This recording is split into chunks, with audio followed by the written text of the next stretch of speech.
The last inch of space was filled, yet people continued to wedge themselves along the walls of the store. Uncle Willie had turned the radio up to its last notch so that youngsters on the porch wouldn't miss a word. Women sat on kitchen chairs, dining room chairs, stools, and upturned wooden boxes. Small children and babies perched on every lap available, and men leaned on the shelves or on each other.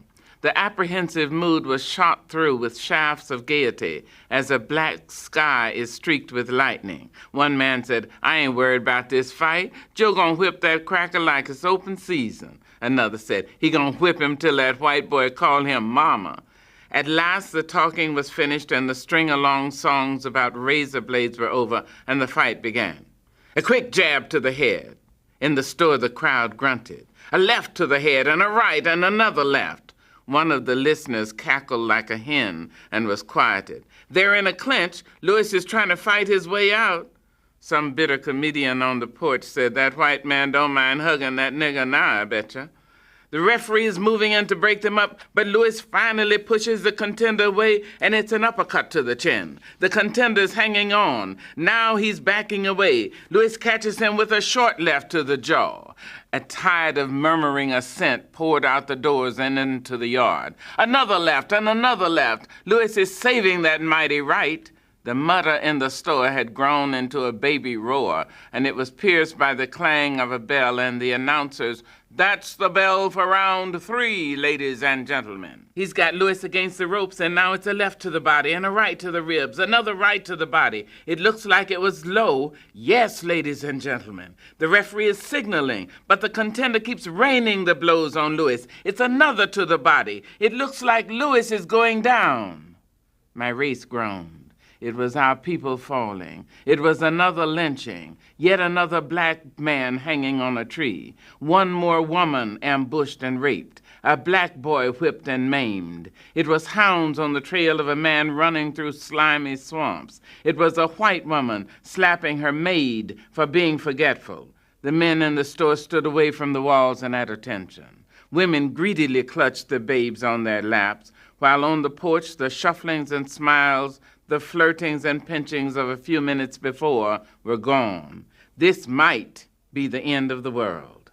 If Joe lost, we were back in slavery and beyond help. It would all be true, the accusations that we were lower types of human beings, only a little higher than the apes. True that we were stupid and ugly and lazy and dirty and unlucky, and most of all, that God himself hated us and ordained us to be hewers of wood, drawers of water, world without end. Amen. We didn't breathe. We didn't hope. We waited. He's off the ropes, ladies and gentlemen. He's moving toward the center of the ring, and now it looks like Joe is mad. He's caught Canara with a left hook to the head, a right to the head. It's a left jab to the body, another left to the head. There's a left cross, a right to the head. The contender's right eye is bleeding. He can't seem to keep his block up. Lewis is penetrating every block. The referee is moving in, but Lewis sends a left to the body. It's an uppercut to the chin. The contender's dropping. He's on the canvas, ladies and gentlemen.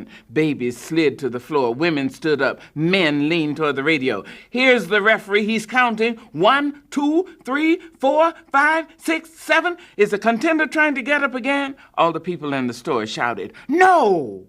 8, 9, 10. There were only a few sounds from the audience. They seemed to be holding themselves in against tremendous pressure. The man said, "The fight is all over, ladies and gentlemen. Here, let's get the microphone over to the referee. Here he is. He's got the brown bomber's hand. He's holding it up. Here he is." And then that voice, husky, familiar, came to wash over us. It said, "The winner and still heavyweight champion of the world, Joe Louis.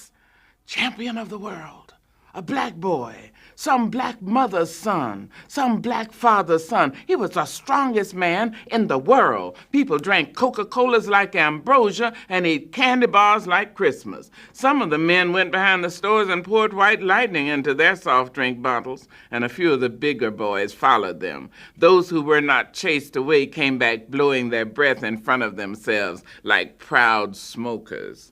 It would take an hour or more before the people would leave the store and head for home. Those who lived too far had made arrangements to stay in town. You see, it wouldn't do for a black man and his family to be caught on a lonely country road in the South when Joe Louis had just proved that a black man was the strongest person in the world.